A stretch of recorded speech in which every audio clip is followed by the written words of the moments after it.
Olá, meu querido público, estamos no ar com o nosso Direito e Justiça. Como sempre, uma alegria imensa estar com você, trazendo informação de qualidade, atualidade, e hoje nós vamos falar sobre aspectos muito importantes relacionados à jurisdição, ao Poder Judiciário, à segurança jurídica, com uma grande advogada, jurista e professora aqui de Curitiba e região metropolitana, que vai esclarecer muitos aspectos aqui para nós, inclusive relacionados ao uso de tecnologias, das novas tecnologias, inteligência artificial, processo eletrônico, enfim, vários aspectos interessantíssimos e que nos fazem refletir cada vez mais sobre a importância de conhecermos o processo, o direito e a justiça.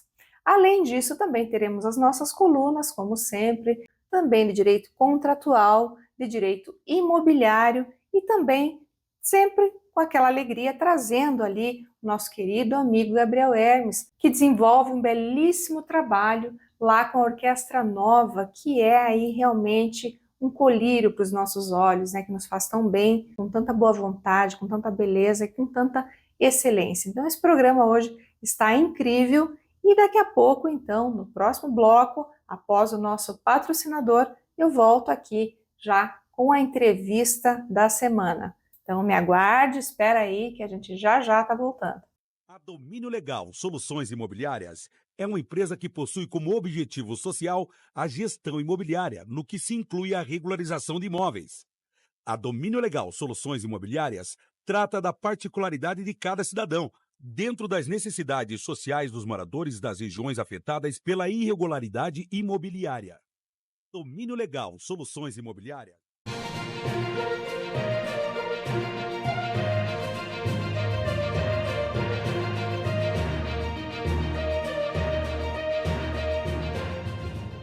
Está no ar o nosso Direito e Justiça, sempre uma grande alegria estar com você, meu querido público, trazendo a melhor informação, sempre com atualidade, com verdade e sempre com aquela vontade de trazer para você aspectos importantes do direito que movimentam o nosso dia a dia e que fazem a diferença aí para você que você possa se atualizar e conhecer cada vez mais. E como eu disse a vocês na chamada anteriormente, estou aqui com uma grande advogada, uma grande jurista, professora de direito, mestre também em direito empresarial e cidadania, que é a doutora Karen Rippert. Doutora Karen, seja muitíssimo bem-vinda ao Direito e Justiça.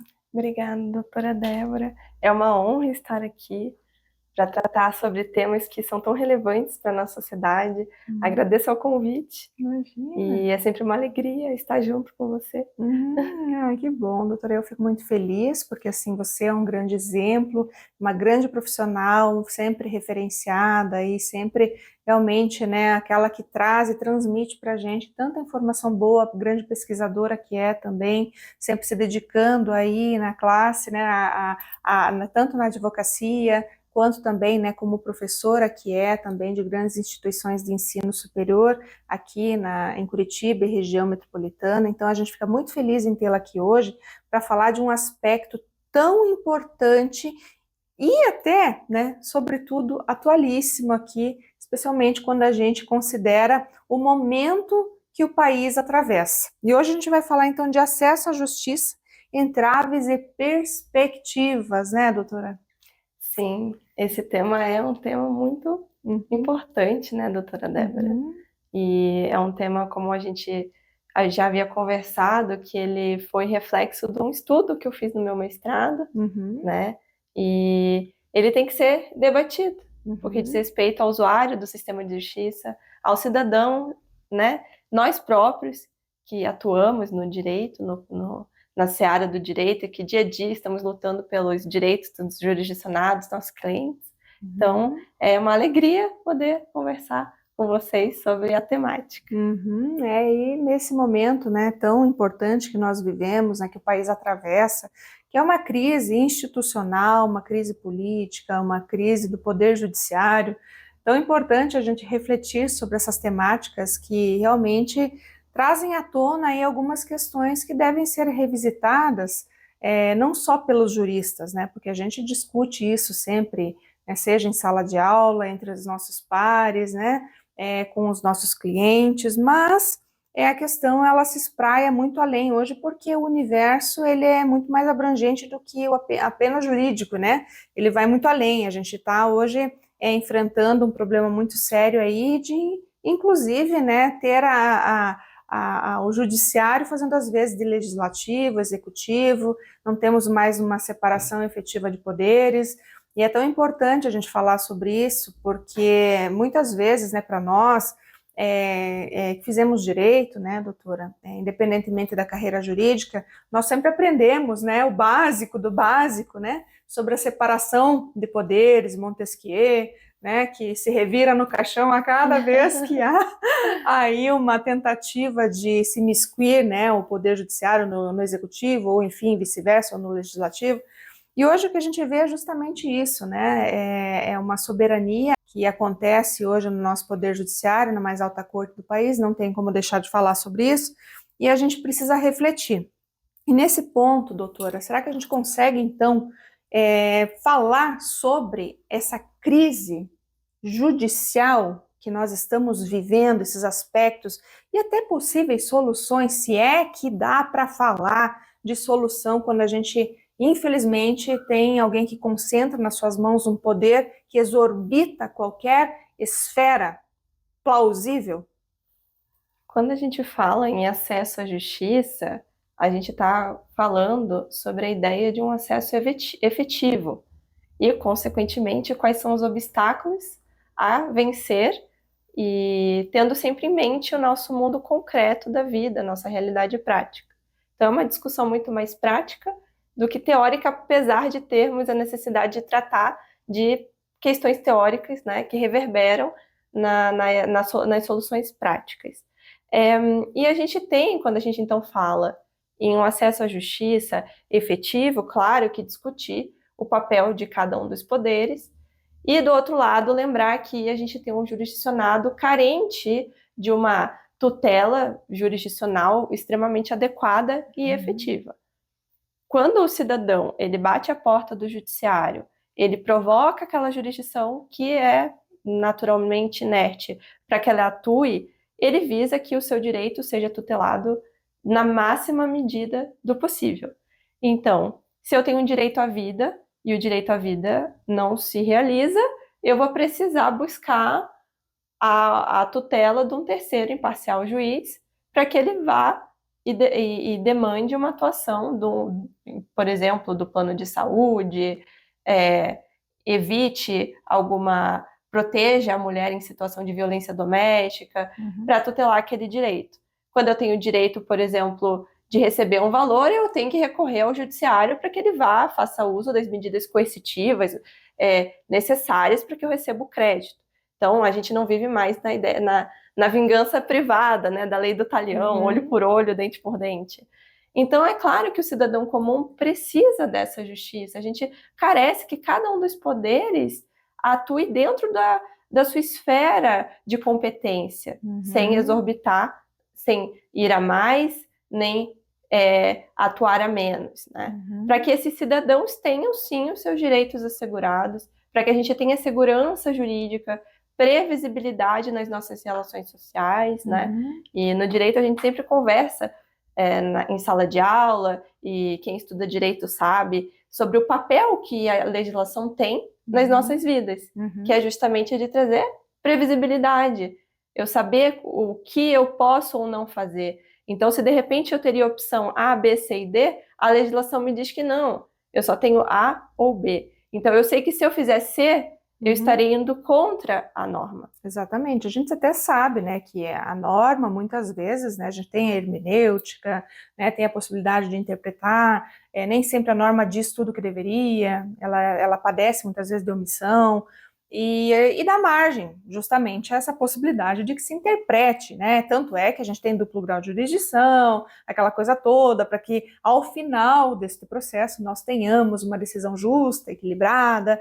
Mas nesse ponto, doutora, quando a gente fala, por exemplo, que não há mais uma separação de poderes, que há essa questão toda que traz tantos embates hoje, inclusive, né, em redes sociais, e enfim, a gente está vivendo um momento realmente que a gente vai ficar para a história, né, do nosso país, momento como nunca antes se viu, que imagino até que a ditadura deve ter sido terrível, né, no século passado, mas agora imagino que esteja muito parecido, um pouquinho pior, né. Então, assim, eu imagino que esse reflexo, isso tudo vai gerar um desconforto muito grande ao jurisdicionado e até um descrédito ainda maior das nossas instituições, que são aqui, a gente se refere expressamente ao Poder Judiciário, que está justamente aqui hoje no olho do furacão, né?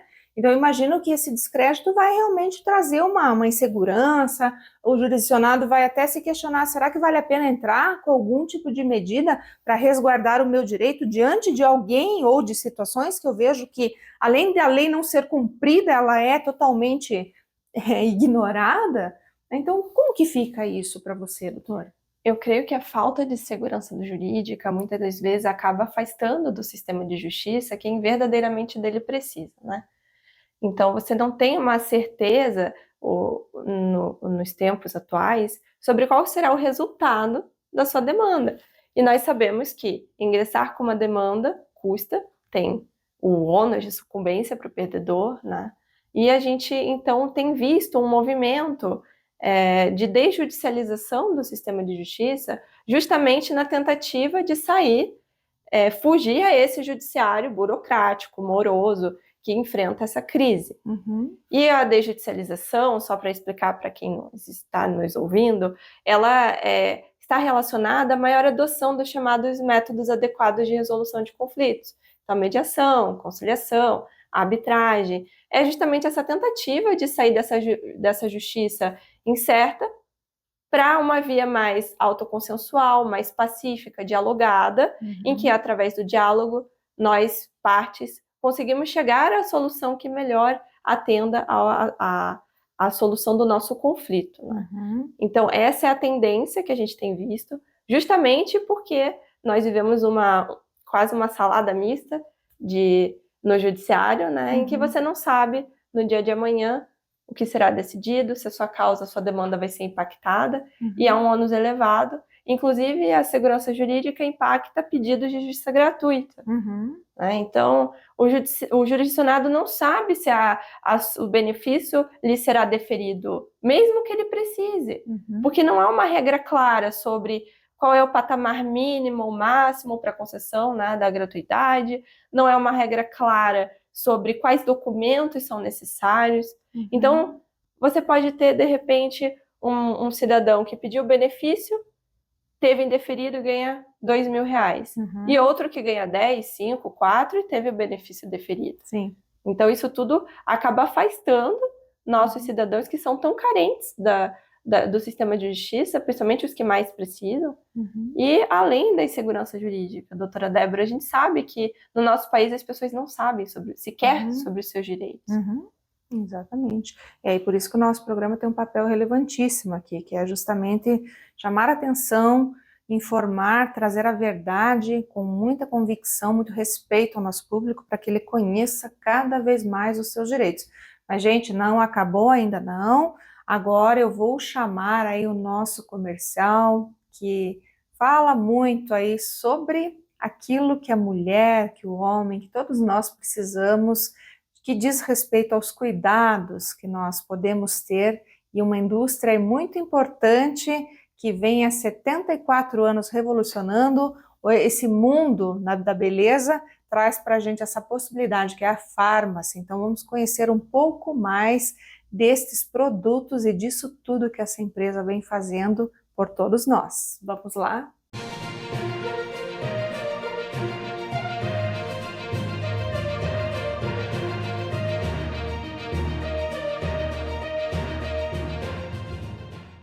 Gente, nós precisamos aqui falar de um queridinho da Farmácia, que a minha querida amiga Daisy Thompson vai falar sobre, porque, gente, realmente é algo assim que transforma. Então, o que a gente tem aqui? Nós temos um elixir com 15 óleos botânicos especiais que vão cuidar desde o nosso couro cabeludo até a ponta dos nossos pés, que vai desacelerar o nosso envelhecimento. Então, esse produto, olha a beleza desse produto. olha isso. E você passa nas suas mãos, você aplica delicadamente na sua pele. Vamos realmente ter um envelhecimento saudável, que é isso que a gente procura ter aqui, né? Esses produtos da Farmácia realmente representam tudo isso pra gente, beleza e saúde. E aqui você encontra realmente esse grande custo-benefício e esse resultado incrível e satisfatório para a sua vida, não é? Isso mesmo. Isso. Quem tem Farmácia tem saúde e tem beleza.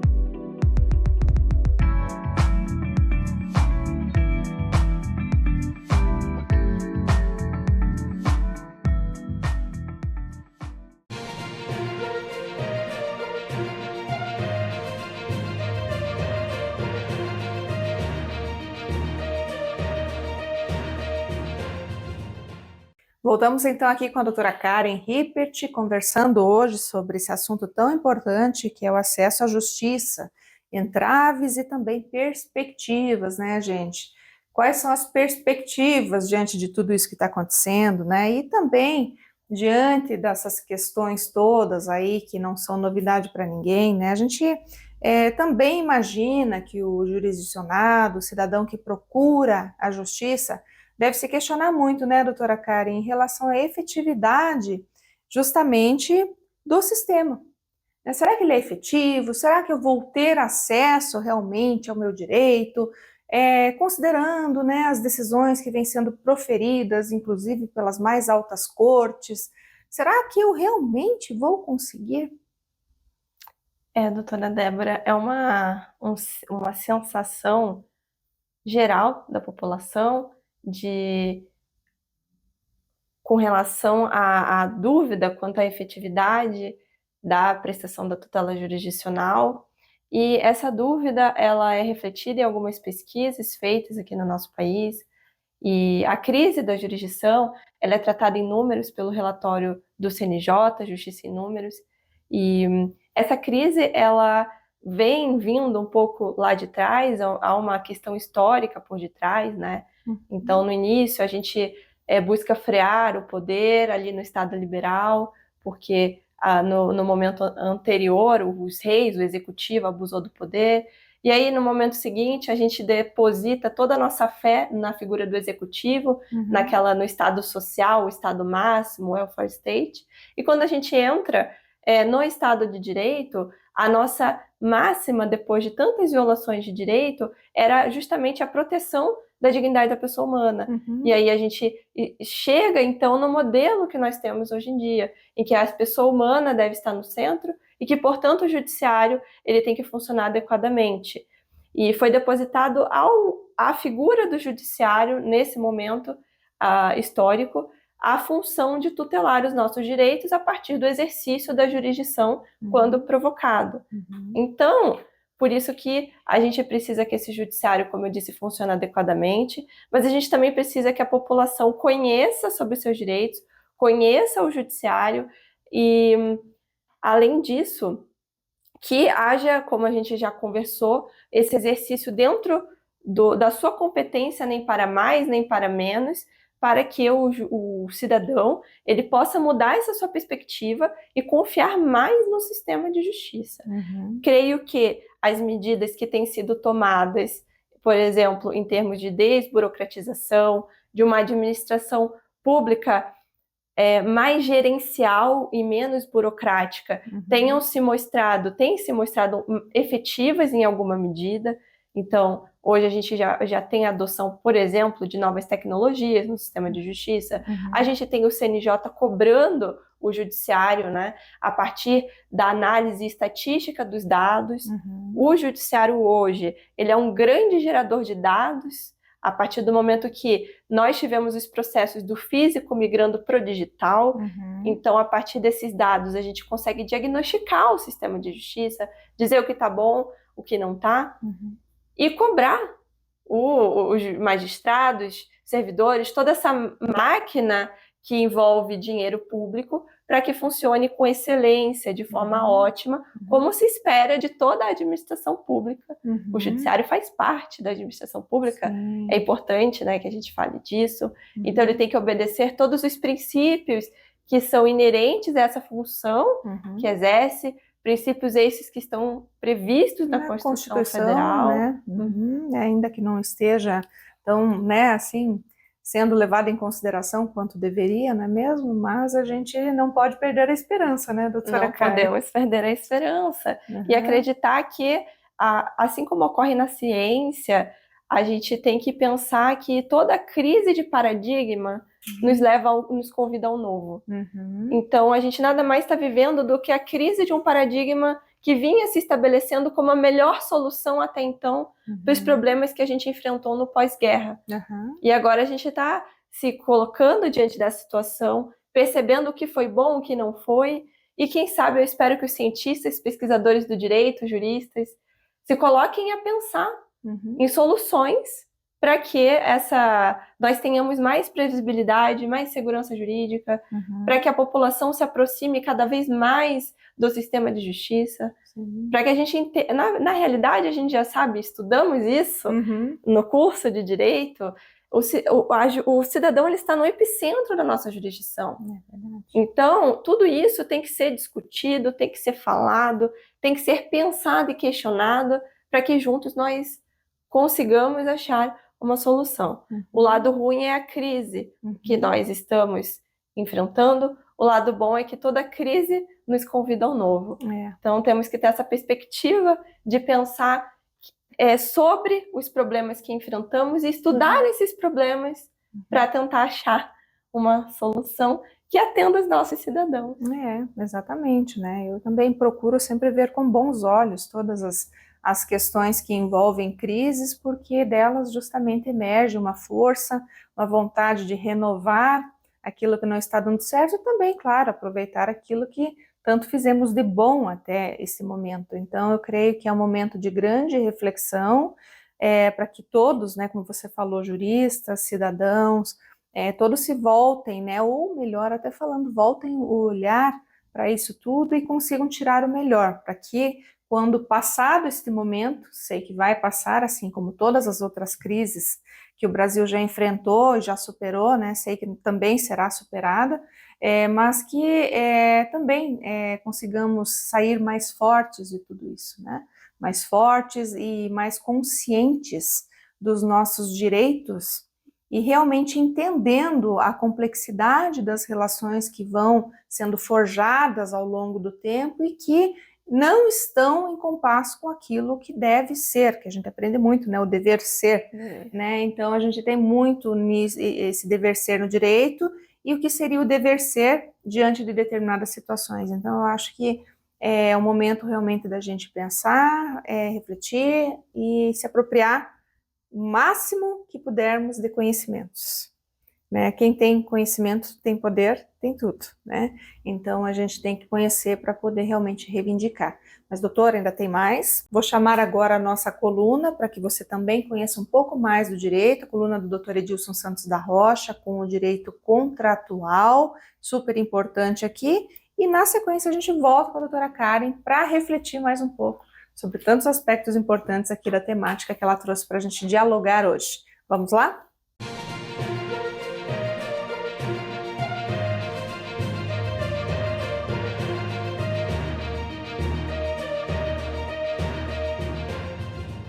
Sejam bem-vindos a mais uma coluna Direito Contratual aqui no programa Direito e Justiça, seu espaço semanal dedicado às boas práticas e conhecimento do mundo dos contratos.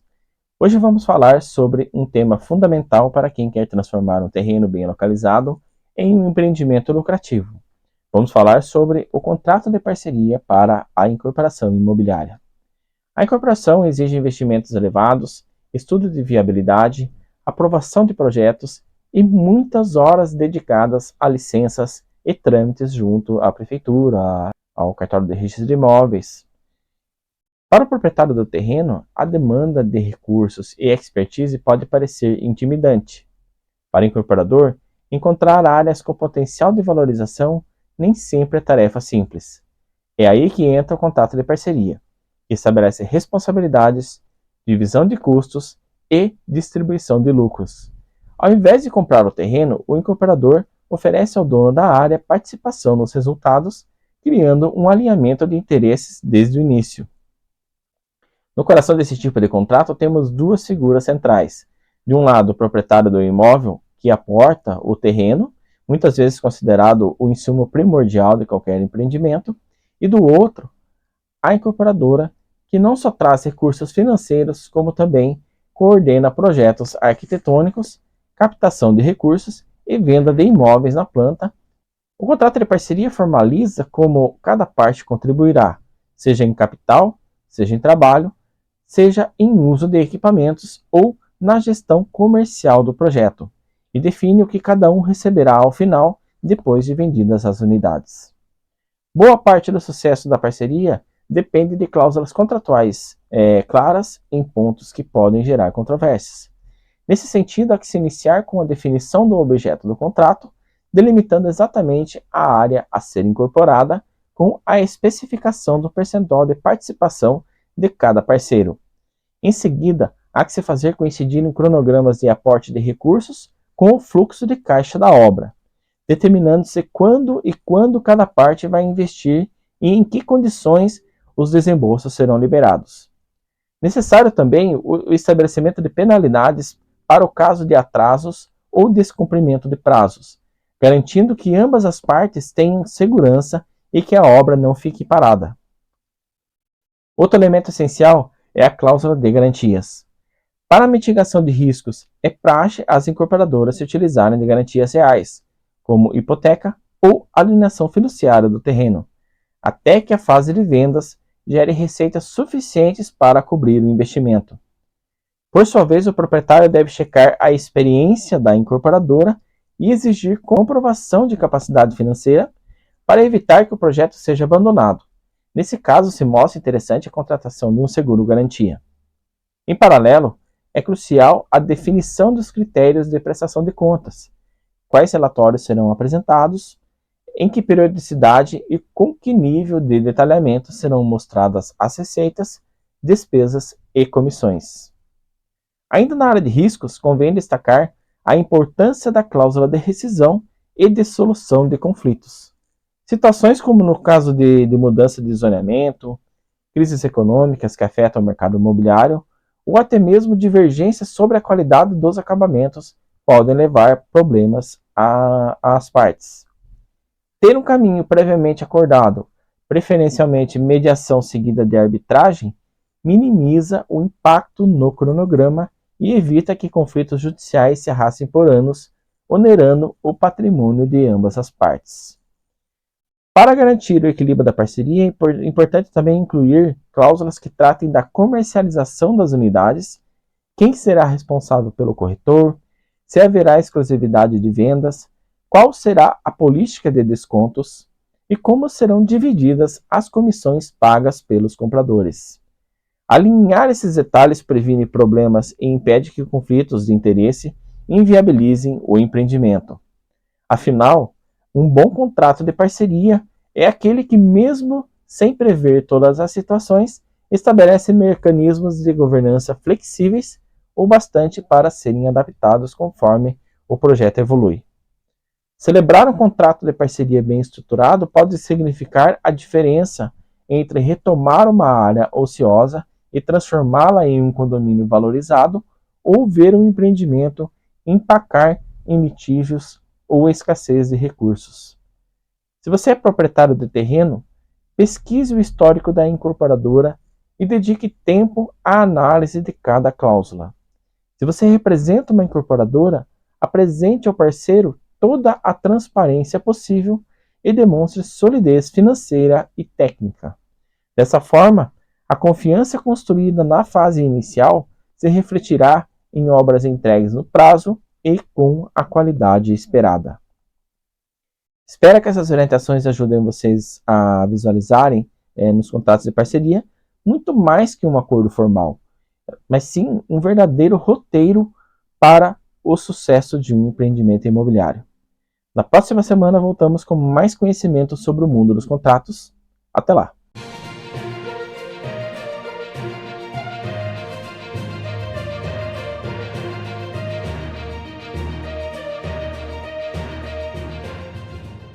Voltamos então depois da coluna do Dr. Edilson Santos da Rocha aqui para conversar e continuar, na verdade, essa conversa com a doutora Karen, falando sobre tantas questões, especialmente aqui a crise no Poder Judiciário, insegurança ou segurança jurídica, né? Interprete-se como quiser, e também sobre um ponto muito importante que agora a gente vai começar a conversar aqui, que é sobre tecnologia, né, doutora Karen? Todo o impacto que a tecnologia vem trazendo para o meio jurídico, em especial a inteligência artificial. Está impactando todas as áreas, mas aqui a gente ouve direto alguma polêmica, né, ou outra, envolvendo a utilização de IA para peticionamento e até mesmo para decisões judiciais. Então, eu gostaria um pouco da gente, né, ventilar um pouquinho esse aspecto, até para que o nosso público conheça e entenda um pouquinho mais sobre toda essa dificuldade que a gente vem enfrentando aqui também no meio jurídico. Doutora Débora, a gente conversava sobre a crise do sistema de justiça e falávamos no bloco anterior sobre como uma crise convida ao novo. E antes da pandemia, se discutia muito sobre a adoção de novas tecnologias no sistema de justiça. As novas tecnologias, elas já vinham vindo, afetavam a nossa vida cotidiana e já se espraiavam aí nas diversas áreas do saber, nas diversas profissões. Mas no campo do direito havia uma certa resistência, sobretudo em se falando em judiciário. Isso antes da pandemia. As discussões eram engavetadas e projetadas a um momento ideal. Então, por exemplo, a questão das audiências virtuais. Havia uma resistência muito grande à adoção das audiências virtuais. Será que funciona, não funciona? Como vamos fazer isso? Do dia para a noite, nós fomos impactados pela pandemia do Covid, todos tivemos que nos isolar em casa, o isolamento forçado, o lockdown. E esse momento, ele nos convidou à adoção dessas novas tecnologias de forma muito proeminente. Então, se antes nós discutíamos se era possível, agora nós entendemos que é necessário. E sequer tivemos tempo para discutir como fazer para implementar toda a adoção dessas novas tecnologias. Então, adotamos as tecnologias e agora essa onda que ela ganhou corpo na pandemia e estourou, nós estamos diante agora dos impactos da adoção dessas novas tecnologias no momento da pandemia. E temos visto, né, doutora Débora, o uso de inteligência artificial, o uso dessa ferramenta tanto nos escritórios, já vinha sendo feita antes, né? Mas agora em grande escala, pelo cidadão comum, pelos estudantes de direito e também pelo nosso judiciário. E um uso feito sem muita formação para a utilização ética, com proteção de dados, inclusive, um uso feito de forma indiscriminada e que acaba violando o direito do jurisdicionado, porque a IA, ela emula o pensamento humano, mas ela, graças a Deus, não tem a nossa capacidade de raciocínio crítico, a subjetividade, a nossa empatia, esse diferencial humano que nos é tão precioso, tão peculiar, peculiar, ela não tem. E então nós, se não tivermos uma formação adequada para olhar de forma crítica, ética, com cautela antes de utilizar, nós vamos acabar vendo o que a gente tem visto de inteligência artificial criando jurisprudência, os vieses que a inteligência artificial possui, né, doutora, que esses vieses, eles refletem tanto quem criou o sistema, essa nossa natureza humana, que é o lado negativo da natureza humana, quanto os dados pelos quais a inteligência artificial foi alimentada para aprender. E até no final a gente vê nos próprios resultados das pesquisas que um advogado faz, um juiz faz, acreditando que a questão do usuário do sistema, quando o usuário entra ali no chat GPT, quando o usuário faz uso de uma ferramenta de IA, ele tem que entender que ele é responsável pelo que a IA está gerando. Então, um advogado ou um magistrado que utiliza a IA de forma inadequada, não é a IA que será responsabilizado, é o profissional. Exato. E os efeitos são para o jurisdicionado. Então, nós temos que ter essa formação, esse entendimento sobre como que a IA chega àquele resultado. Eu preciso, antes de utilizar, entender a máquina. Ela chega naquele resultado. Nós temos uma carência de informação e até uma certa... Essa carência de informação gera até uma certa ingenuidade de achar que a IA pensa igual nós pensamos. Né? É como se a gente estivesse ali num íntimo conversando com alguém, com o chat. E não é. A IA, ela aprende a partir dos dados, ela executa o código e chega a um resultado. Né? Então, ela vai nos dar como resposta aquilo que há mais probabilidade de ser certo.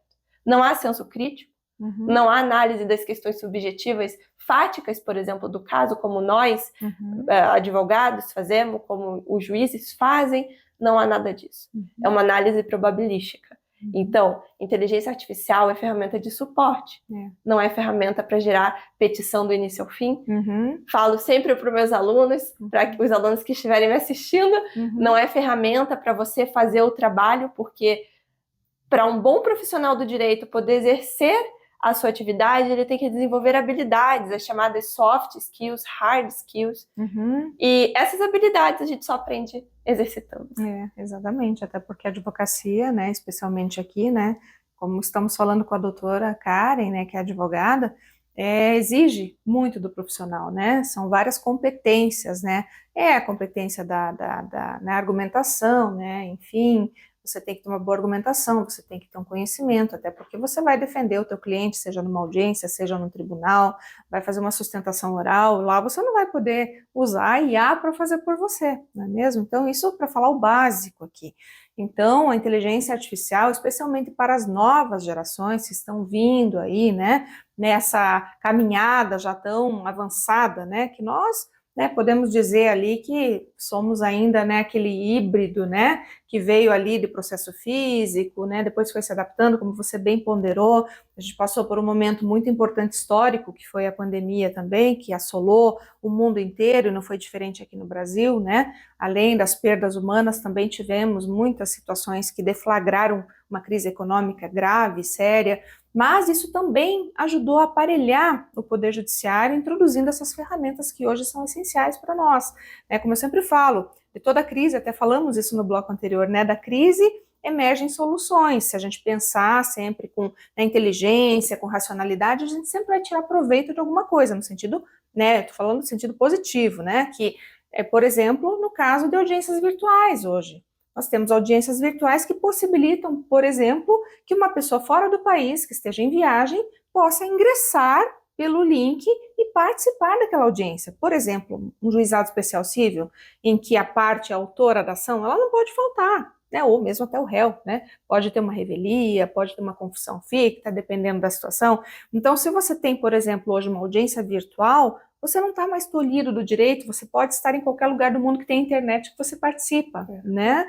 Peticionamento eletrônico também, a gente não precisa mais ir lá no tribunal, isso já acontecia já desde 2010, 11, 12, que começamos a caminhar nesse sentido, né? Mas hoje o processo 100% virtual nos possibilita realmente, né, não precisar ter o deslocamento para uma audiência, você fazer ali no escritório do advogado ou da sua casa. Então, eu acho que assim, esse acesso à jurisdição, nesse ponto, né, doutora, a gente teve assim algo que realmente expandiu bastante. Acho que a gente está muito feliz nesse sentido, né? Mas o que preocupa realmente é o uso indiscriminado da tecnologia, especialmente quando a gente fala aqui de IA. Né, porque a IA realmente ela veio para o nosso bem, é uma excelente ferramenta de apoio, mas ela não pode ser utilizada de maneira indiscriminada, de maneira aí que realmente venha prejudicar, porque ela é capaz de inventar jurisprudência. A gente viu um caso muito recente, inclusive, né, de advogados trabalhando com petições que inventaram IA, inclusive no Tribunal de Justiça do Estado do Paraná.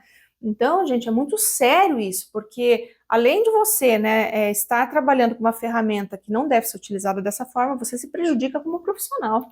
né, com punições, ofícios à ordem, etc. Então, é muito importante que a gente consiga realmente saber os limites da utilização dessas ferramentas, que é, nesse momento, crucial, não é, doutora? Sim, doutora Débora.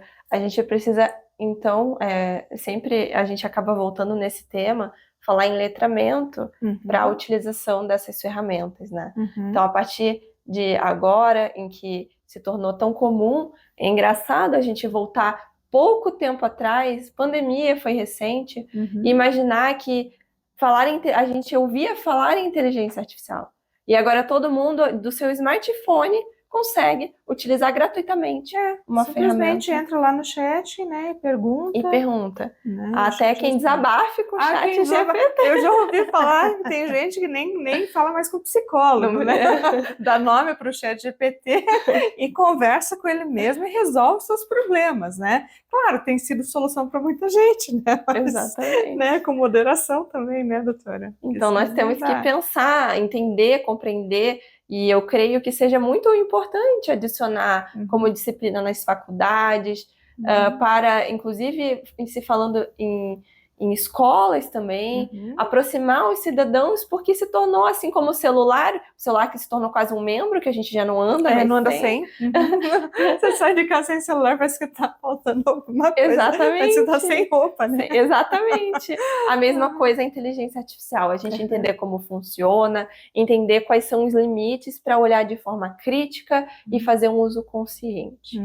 E também outra coisa que a gente tem que se questionar quando a gente fala em novas tecnologias, jurisdição, crise do judiciário, focando no usuário do sistema, é pensar que toda vez que a gente adota uma nova tecnologia, você tem que pensar nas externalidades negativas que essa tecnologia pode causar. Então, por exemplo, a audiência virtual foi um salto muito importante, diluiu fronteiras. Por outro lado, a gente tem que pensar na exclusão digital, na inclusão daqueles usuários que não sabem fazer uso dos meios tecnológicos ou não têm acesso a eles. E quando falamos também em uso de IA, é pensar a IA é muito boa em termos de produtividade como ferramenta de suporte, mas por outro lado, eu tenho que fazer um uso crítico e consciente. E também, claro, né, doutora, a gente tem que falar sobre a proteção dos dados. Quando a gente faz uso de IA, os profissionais têm que tomar cuidado. Você não pode botar os dados dentro do chat GPT, dentro dos robozinhos, como se chamam de IA, porque você não está com aqueles dados seguros. Os dados estão alimentando o chat, estão alimentando a ferramenta, então isso pode representar uma violação da privacidade e segurança do seu cliente, né? Inclusive a sua própria segurança. Então tudo isso a gente tem que conversar antes de pensar em adotar. Justamente para ter esse uso consciente, esse uso ético, sem violações, externalidades. E é um ponto importante, porque esses dias mesmo eu vi uma palestra do próprio criador, um dos, né, que criaram, enfim, a IA, e ele falou que ele tem uma preocupação muito grande com a IA, porque ela, muito em breve, num futuro muito próximo, ela vai ser usada para o mal mesmo. Então, isso já aproveitando para falar de dados sensíveis, o próprio LGPD está aí para dizer, né, que quanto mais a gente abastecer de forma indiscriminada esses robozinhos, mais frágil fica a nossa segurança em relação a tudo isso, porque a gente não sabe quem vai usar e como vai usar.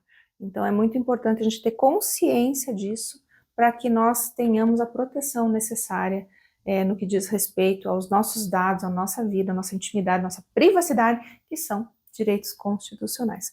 Mas, doutora, ainda temos mais um bloco, né, para falar aqui.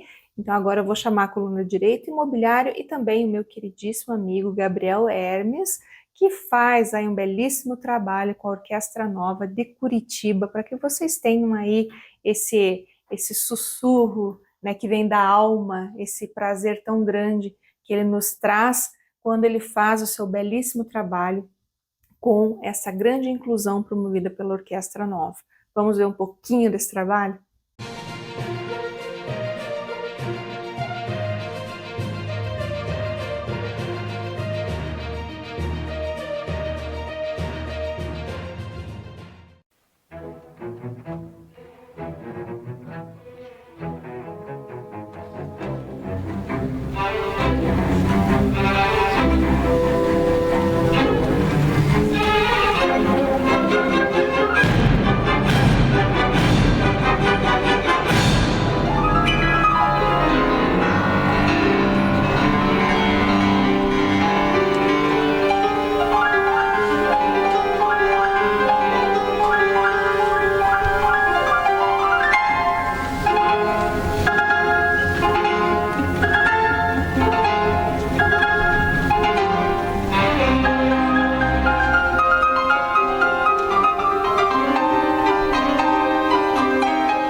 Olá, meus queridos amigos, voltamos aqui com a nossa coluna de Direito Imobiliário e hoje nós vamos falar sobre a exigência de quitação integral do preço pactuado como condição inafastável para a adjudicação compulsória.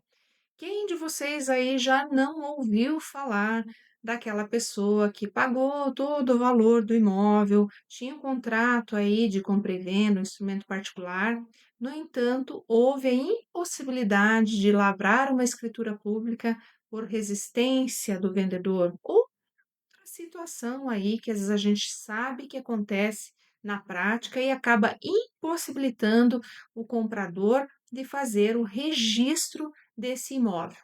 Pois bem, se você eventualmente não ouviu falar, saiba que, logicamente, quando você está diante de um caso em que você fez o pagamento integral da obrigação e houve manifestamente a recusa do vendedor em franquear a você o direito de lavrar a escritura pública, que você tem sim a possibilidade de ingressar com uma ação, que nesse caso é chamada de adjudicação compulsória. Aí você pode me perguntar, tá, Débora, o que que é a adjudicação compulsória?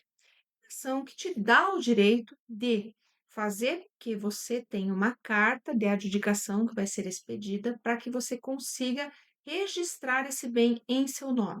E por que isso é importante?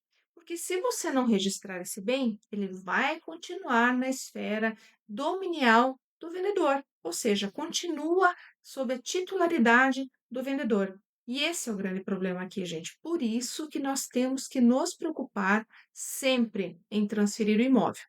A gente até pode fazer a compra através do instrumento particular, isso é muito comum, tal, né, do instrumento, do contrato de gaveta, que a gente já reconhece no Brasil como válido. É possível sim fazer uma compra através desse instrumento, mas todo cuidado é pouco, porque muitas vezes você compra através de um contrato de gaveta, mas quando finaliza a compra, você não consegue transferir por N motivos. Você pode não conseguir transferir porque aquele titular, aquele proprietário faleceu, porque aquele imóvel está ou acabou ingressando ali no inventário, justamente por força ali, né, do direito sucessório. Enquanto ele permanecer na esfera de titularidade do vendedor, ele infelizmente vai então ser passível de partilha pelo direito sucessório. Então, nesse caso, você vai ter que se servir de algum expediente judicial ou, às vezes, aqui no caso, pode também ser extrajudicial, porque a gente já tem a possibilidade de ingressar com a adjudicação compulsória extrajudicialmente. No entanto, nós temos ainda algumas resistências, em alguns casos, que não se permite fazer extrajudicialmente. Aí você tem que continuar ingressando junto ao Poder Judiciário. Mas vejam que, muito embora nós tenhamos esse instrumento, que salvaguarde esse direito, né, que permita com que você, que não conseguiu fazer a transferência pela negativa do vendedor, e você possa, então, a partir desse momento, utilizar-se desse instrumento, existem cuidados que devem ser adotados aqui. Não só cuidados, mas também perceber que existem requisitos que são importantes que sejam atendidos. E aqui hoje eu quero ilustrar o caso com uma decisão que saiu no recurso especial lá no STJ, que é o 2207-433, oriundo do Estado de São Paulo, TJ São Paulo, através do qual, então, a terceira turma lá do STJ firmou entendimento de que a adjudicação compulsória, né, no caso aqui, especificamente, né, ela só se permite, só pode ser concedida a partir da comprovação da quitação integral do preço pactuado, mesmo quando as prestações finais estejam alcançadas pela prescrição. Porque aqui, no caso, o que aconteceu? Essa parte que ingressou com o processo, sob o palio da prescrição, então, buscou fazer com que o Poder Judiciário desse a ela o direito de adjudicar este bem, confundindo aqui, então, os requisitos essenciais à adjudicação compulsória. E nesse caso, eu digo por que confundindo? Porque, na verdade, a lei é clara, você tem que ter feito o pagamento integral dessa obrigação e deve haver, então, uma negativa manifesta do vendedor em outorgar a escritura. Neste caso aqui, então, esta confusão, ou seja, o fato de ter sido alcançado pela prescrição, fez com que a parte, aquela autora da ação, entendesse que estaria, então, abarcado ali o seu direito. Mas, gente, não dá para confundir as coisas aqui. Uma situação é você ter efetivamente feito o pagamento integral da obrigação e fazer jus, então, à transferência, à adjudicação compulsória. Outra coisa é o fato de não ter sido cobrado, enfim, e ter sido prescrita aquela obrigação no tempo. Aí você já não tem o direito de ter adjudicado esse bem em seu favor. Então, esse ponto aqui é muito importante, gente, né? Porque o 1418 do Código Civil justamente ele dá ao vendedor o direito de resolver o contrato se o comprador deixar de pagar qualquer prestação, a menos que o inadimplemento seja irrelevante. Mas aqui, nesse caso, para que o comprador seja levado ao judiciário, tá? Ele então, e que obtenha, inclusive, aí, por meio dessa adjudicação, esse direito, ele deve demonstrar cabalmente que adimpliu todas as prestações, que houve a quitação integral do preço, tá certo? Então, é isso que a gente sempre tem que ponderar aqui, e eu sempre falo do caso concreto, que a gente tem que levar em consideração o caso concreto de cada um, porque nem todo mundo se amolda ao que a norma diz que tem que ser, o dever ser. Então, quando você não se amoldar à norma, não há que se falar na possibilidade, por exemplo, de você conseguir adjudicar esse imóvel, seja extrajudicialmente ou então judicialmente. Então, gente, sempre tomem esse cuidado. Se você estiver diante de uma situação como essa, por exemplo, consulta o seu advogado, verifica se cabe para você, verifica se você preenche os requisitos, porque senão, infelizmente, o seu caso vai ser fadado aí ao indeferimento, ao insucesso, né? Vai entrar com uma ação que fatalmente vai ser indeferida ou vai ser julgada improcedente, tá certo, gente? Então, espero que esse caso aí seja realmente, ou tenha, melhor falando, trazido para você aí alguma situação importante ou que se converse com alguma questão que você já tenha experimentado ou que também possa ser no futuro aí algo que você também precisa utilizar, seja para passar para alguém, enfim, até o colega advogado também que nos acompanha, possa eventualmente também transmitir esse conhecimento aí para algum cliente, alguém que possa estar precisando dessa informação relevante do direito imobiliário. Então, gente, sendo isso que eu tinha para trazer para vocês hoje aqui na nossa coluna, me despeço na certeza de que pude aproximá-lo um pouco mais do seu direito na área imobiliária. Um grande abraço e até a próxima!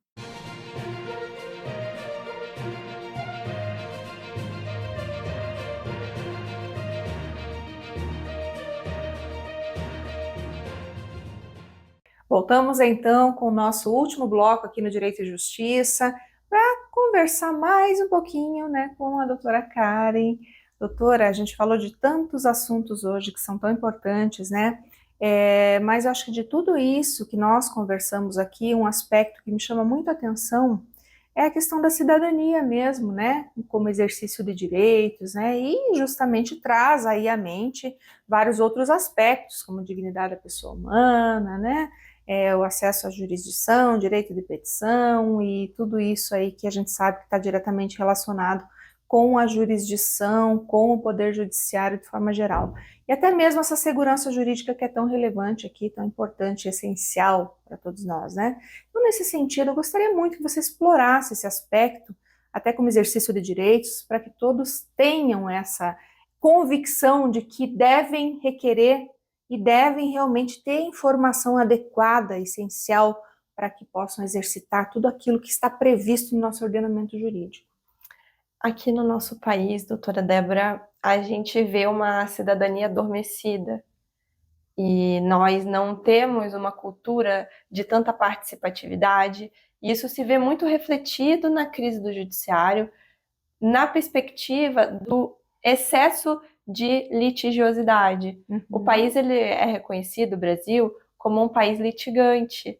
O caso Watanabe até fala em uma cultura da sentença, em que nós recorremos por questões até banais ao judiciário para terceirizar a solução dos nossos problemas. Então, é muito importante que a gente aprenda enquanto cidadãos a participar ativamente. Nós não participamos só quando elegemos e votamos, mas participamos no dia a dia, exercendo a nossa cidadania de forma ativa. E essa cidadania, ela é exercida, inclusive, em pequenos aspectos, como olhar para o próximo, você ser gentil com uma pessoa que precisa, você fazer, na sua profissão, nós, inclusive, que somos operadores do direito, você fazer um exercício excelente da sua profissão, com zelo, com ética, você orientar, se você você não precisa ser da área do direito, mas se você tem uma noção mínima, alguém lhe relata uma situação, e você conhece a Defensoria Pública, você sabe que existe, orientar ao seu colega ou aquela pessoa que surgiu com relato, olha, procure a Defensoria Pública, esclarecer sobre os direitos, né? Fazer a sua parte como bom cidadão, jogar o lixo no lixo, fazer a separação do lixo.